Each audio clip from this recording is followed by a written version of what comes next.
बघ आनंदी, 1 2 हे बघा ही लिहून घेतलं. हां ठीक आहे, बरोबर.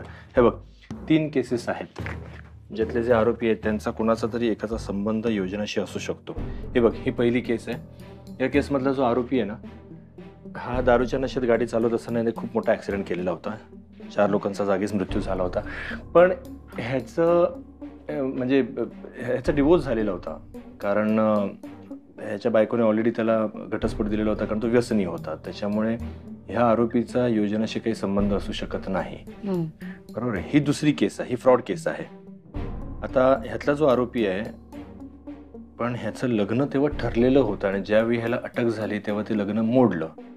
पण ती योजना असेल तर, म्हणजे लग्न मोडलं त्याचा सूड उगवण्याकरता त्याने काही केलं असेल तर असू शकतं.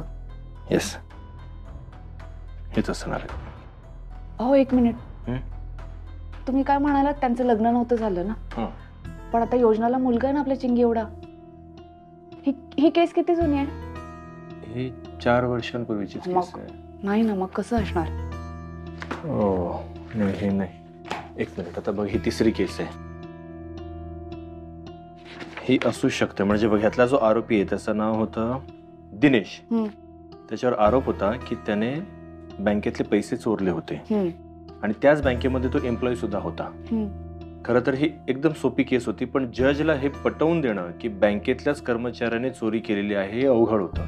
ते कसं बसं केलं आम्ही, कारण बँकेतल्या लोकांना सुद्धा विश्वास बसत नव्हते की त्यांच्या कर्मचाऱ्याने असं काही कृत्य केलेलं आहे. मग त्याला शिक्षाही झाली. या दिनेशला एक मुलगा होता. दिनेशचा मुलगा ज्या वयाचा होता त्याच वयाचा आत्ता योजनाचा मुलगा. म्हणजे हा संबंध असू शकतो. पण मी दिनेशच्या मुलाला आणि त्याच्या बायकोला कधीच भेटलेलो नाहीये. बर, अहो या दिनेशच्या बायकोचं नाव शोधू शकतो आपण? हां, एक कलिग आहे माझा, तो मला ऑफिसमधून ती माहिती काढून देऊ शकतो. त्याला फोन लावतो मी.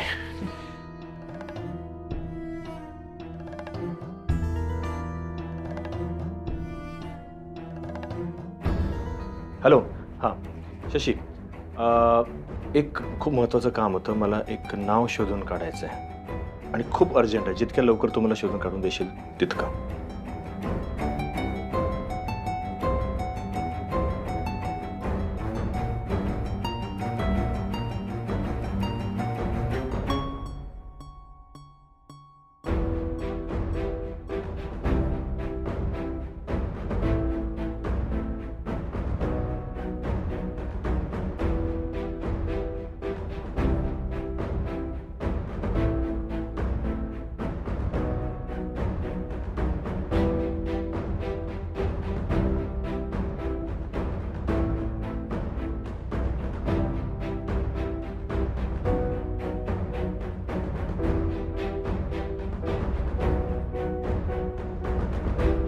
Yes yes, thank you so much Shashi, thank you. अरे खूप मोठं कोडं सोडवलेस तू. Thank you so much, thank you. काय झालं? आनंदी, तू जिनियस आहेस. काय म्हणजे? ह्या दिनेशच्या बायकोचं नाव योजना आहे. माझे म्हणजे तीच आहे ती योजना? येस, शेवटी आपल्याला कळालंच. राईट. अहो पण 1 मिनिट, म्हणजे त्या दिनेशवर तर गुन्हा सिद्ध झाला ना, मग योजना का करत असेल हे सगळं? हे करून काय मिळेल तिला?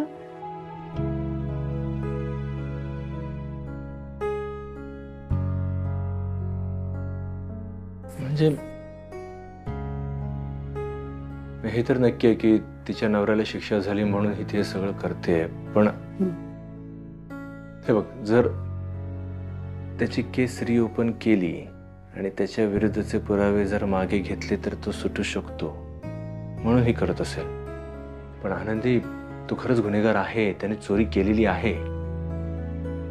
आता ही गोष्ट योजनाला पटवून कशी द्यायची हाच मोठा प्रश्न आहे.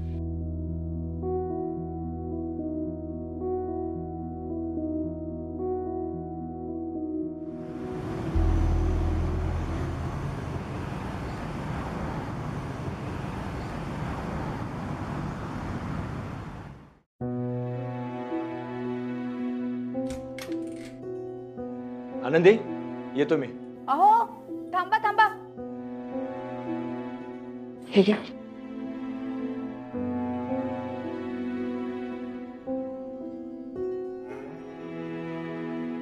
युद्धावर जातो असं वाटतं. युद्धाहून कमी आहे काय आपल्यासाठी? ते आहेच म्हणा. खूप कठीण प्रसंग आहे माझ्यासाठी. ती समोर आली तर मला फक्त संताप येणार आहे आणि त्यात मला त्याची माफी मागायची.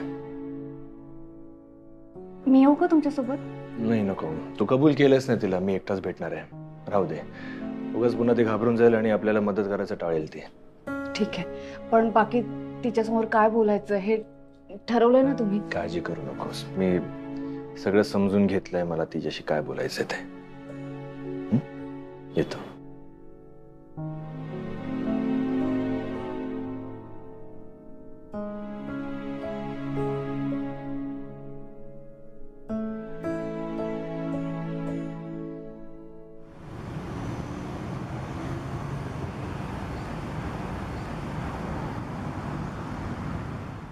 शौर्य, आज बाळा या काकींबरोबर राहा थोडा वेळ.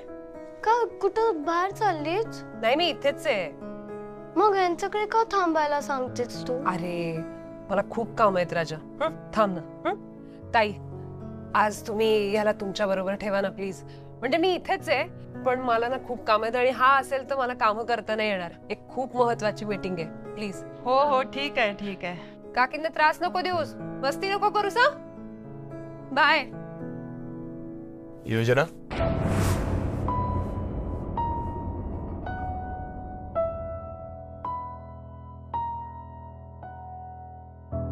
या सर, बसा. नाही, मी इथेच ठीक आहे. डोंट वरी. मला तुमच्यावर जे काही आरोप करायचे होते ते करून झालेत. यापुढे माझ्याकडून तुमच्यावर कुठलाही आरोप होणार नाही. या, बसा.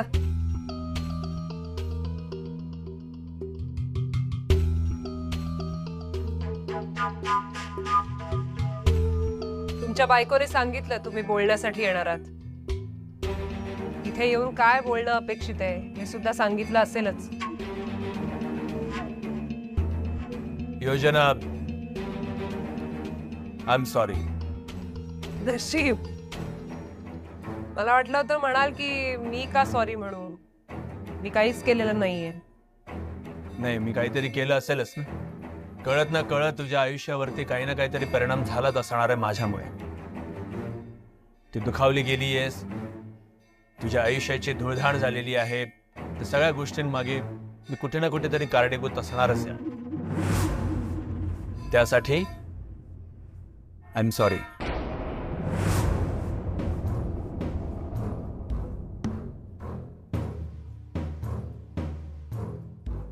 वाटलं नव्हतं तुम्ही याल. हो, आता तुमची एवढी कोंडीच झाली आहे म्हटल्यावर तुम्ही येणं साहजिकच होतं. पण स्वतःचा स्वाभिमान इतका महत्वाचा असताना सुद्धा माझ्यासारख्या एका मुलीला सॉरी म्हणण्यासाठी तुम्ही इथे आलात. बायकोचं खूपच मनावर घेतलं तुम्ही.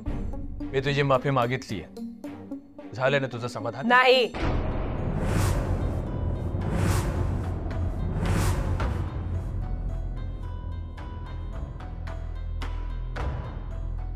सर,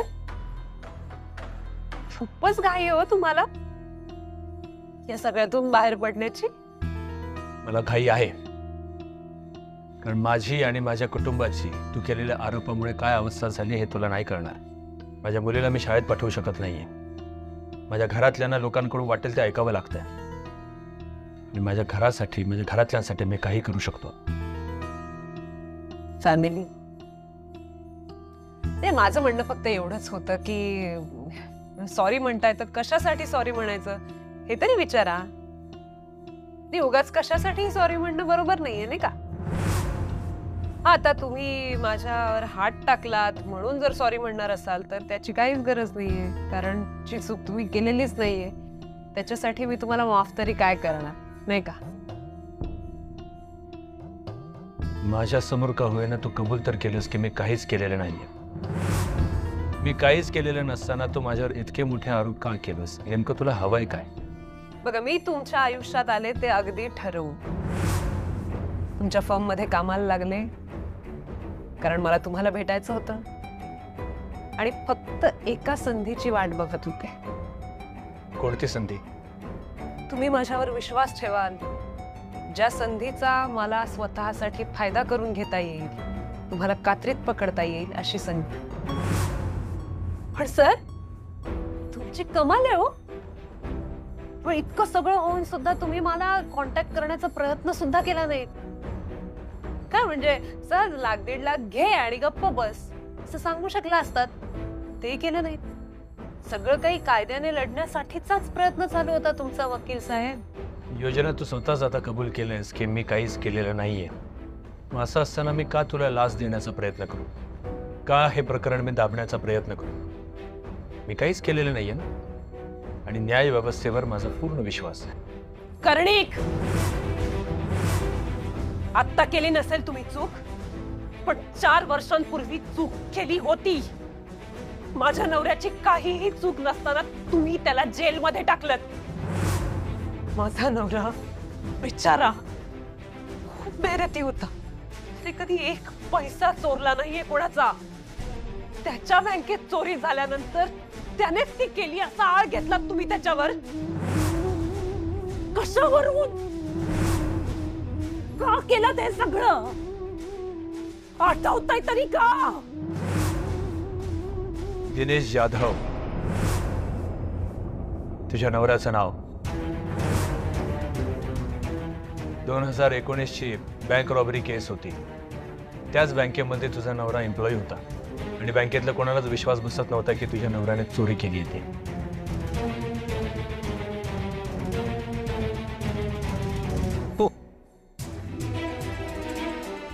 हो, पण तुम्ही त्याच्यावर आळ घेतला आणि कोर्टात सिद्ध केलं की त्याने चोरी केली आहे. निकाल तुमच्या बाजूनेच लागला आणि तो आज जेलमध्ये. आता कळलं?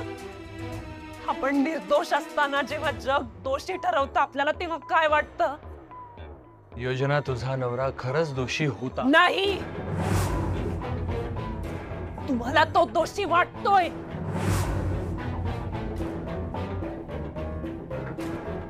योजना, मला सांग, त्या काळामध्ये तुमच्या घरात पैशांची खूप चणचण होती. तुमचा मुलगा आजारी होता, हॉस्पिटलाइज होता आणि हॉस्पिटलमध्ये असल्या कारणाने खूप पैसे लागणार होते. या सगळ्याचा इथे काही संबंध नाही. संबंध आहे. तुझ्या नवऱ्याने तुला कळू दिलं नसेल, पण हॉस्पिटलमध्ये 50,000 रुपये भरले नाही तर तुझ्या मुलाला हॉस्पिटलमधून बाहेर काढलं जाणार होतं. तेव्हा ते पैसे मी आणि माझ्या नवऱ्याने दोघांनी मिळून जमवले होते. असं तुझ्या नवऱ्याने तुला सांगितलं होतं की ते 50,000 रुपये त्याच्या मित्राकडून त्याने आणले होते आणि मग वर्षभरामध्ये 5,000 रुपये देऊन हे कर्ज आपण फेडून टाकू असं तुला म्हणाला होता. हे सगळं तुम्हाला? मला माहिती आहे. हे बघ योजना, पुरावे आणि खात्री असल्याशिवाय मी कधीच कोणावर आरोप करत नाही. तुझ्या नवऱ्याने ही गोष्ट तुला नक्कीच कळू दिली नाही आणि खरं तर तू कुठल्या तोंडाने तुला सांगणार होता हे सगळं काही. तुझा नवरा जेव्हा दोषी ठरला, त्याला शिक्षा झाली, मला आनंद नाही वाटला. केस जिंकल्यानंतर कुठल्याही वकिलाला आनंद होतो की आपण चांगलं काहीतरी केलेलं आहे असं त्याला वाटतं, पण मला मात्र वाईट वाटत होतं तुझ्या नवऱ्यासाठी. गरजवंत होता तो. गरजेपोटी असं काही करून बसला आणि एक बाप म्हणून तो त्याचं कर्तव्य पार पाडत होता. मला समजत होतं, कारण मी सुद्धा एक बाप आहे. पण दिनेशने निवडलेला मार्ग चुकीचा होता. माझ्या नवऱ्याने चोरी केलेली नाहीये. तो चोर नाहीये. तुझा विश्वास बसत नसला तरी सत्य बदलत नाही. योजना, परिस्थिती माणसाला काही करायला भाग पाडू शकते. आपलं दुर्दैव असं आहे की आपल्या देशातली गरिबी आपण कितीही प्रयत्न केला तरी कमी करण्यामध्ये आपण अयशस्वीच ठरलेलो आहोत. आणि त्यामुळे तुझ्या नवऱ्यासारख्या सज्जन माणसाला सुद्धा या अशा मार्गाचा वापर करावा लागतो. नाही, तुम्ही मला त्या तुमच्या वकिली शब्दांमध्ये अडकवताय उगाच. माझा नवऱ्यावर पूर्ण विश्वास आहे. त्याने असं काही केलेलंच नाहीये. तुम्ही त्याला दोषी ठरवताय. तुम्ही त्याला जेलमध्ये पाठवलंय. तुमच्यामुळे तो विनाकारण शिक्षा भोगतोय. त्याचा राग म्हणून तो सगळं केलंस तू? मला तुम्हाला जाणीव करून द्यायची होती आम्ही काय भोगलंय. तुम्ही त्याला जेलमध्ये पाठवलं आणि आमचं आयुष्यच बदललं.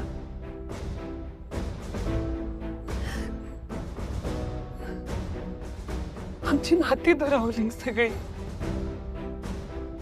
आमच्यावर कोणी विश्वास ठेवेना. माझं हक्काचं घर होतं. तर कुठे राहते मी माझ्या बाळाला घेऊन? आमच्या बरोबर कोणी पैशाचे व्यवहार करेना. आमचं स्वतःचं कुटुंब आम्हाला चोर म्हणत होतं.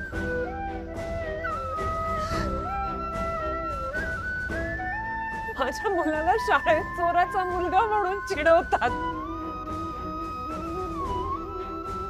हे सगळं तुमच्यामुळे झालंय. त्यामुळे त्याची जळ तुम्हालाही बसवणं गरजेचं होतं.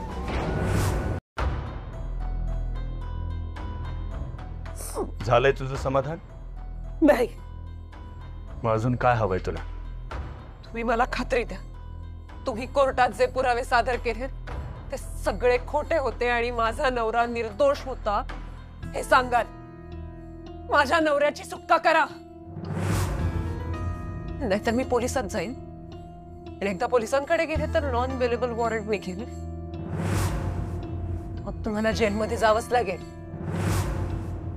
मग तुमची, तुमच्या बायकोची, कुटुंबाची, मुलीची काय अवस्था होते ना याचा विचार करत बस. याचा विचार केलाय मी योजना. मला पूर्ण कल्पना आहे. खरं तर पहिल्याच दिवशी जेव्हा तू माझ्यावर आरोप केलेस ना तेव्हा मी माझ्या मनाची पूर्ण तयारी केली होती की मला जेलमध्ये जावं लागेल. आणि माझ्या घरच्यांचं सुद्धा मी, त्यांच्या मनाची सुद्धा मी तयारी करून घेतली होती. कदाचित या लढाईमध्ये ते एकटेच असतील का तर मी जेलमध्ये असेल मला माहित होतं. म्हणजे तुम्हाला स्वतःलाच जायचंय जेलमध्ये? ठीक आहे, मग मी जाते पोलिसात. जा तू, पण त्या अगोदर एक गोष्ट मी तुझ्यासाठी आणली आहे. माझी इच्छा आहे की तू एकदा बघावंस ते. आतापर्यंत तुझ्या नवऱ्याने काहीच केलेलं नाही या सत्यावर विश्वास ठेवून तू जगत आलेली आहेस. खरंच आहे ते. तुझा नवरा तुला सांगणार तरी कसं, पण तो दोषी आहे हे सांगणारा माझ्याकडे एक पुरावा आहे. सगळे पुरावे तुम्ही कोर्टात सादर केलेत. त्यांचा विश्वास बसला असेल, माझा विश्वास नाही. हा पुरावा मी कोर्टात सादर केला नव्हता. खरं तर हा एकच पुरेसा होता पुरावा, जेणेकरून दिनेशच दोषी आहे हे तेव्हा सिद्ध झालं असतं.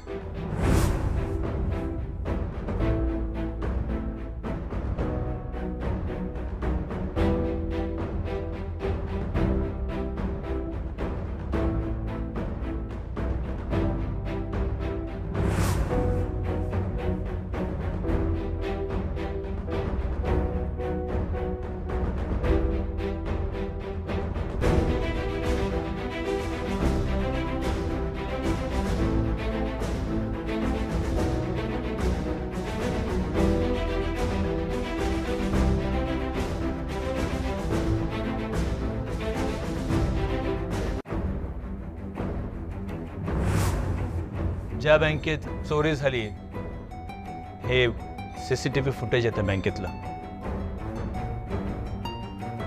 ज्यामध्ये चोरी होताना स्पष्ट दिसतंय. खरं तर हा पुरावा मी कोर्टात नाही सादर करू शकलो कारण त्याच्यामध्ये दिनेशचा चेहरा नीटसा दिसत नव्हता.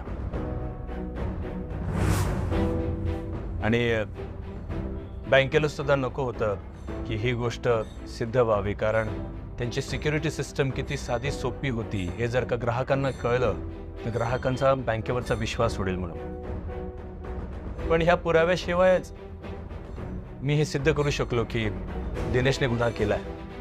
त्या पुराव्याचा तेव्हा वापर झाला नाही, पण आज त्याची अशी गरज पडेल असं मला स्वतःलाच कधी वाटलं नव्हतं.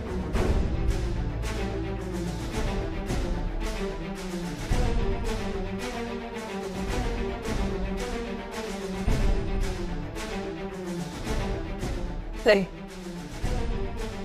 तुम्ही खोटं बोलताय. हे काही खरं नाहीये. माझा माझ्या नवऱ्यावर पूर्ण विश्वास आहे. त्याने चोरी केलेली नाहीये. योजना, जरी चेहरा दिसत नसला तरी तो दिनेश आहे हे तू नक्कीच ओळखू शकतेस. आपल्या जवळच्या माणसाला पाठमोर सुद्धा आपण ओळखू शकतो.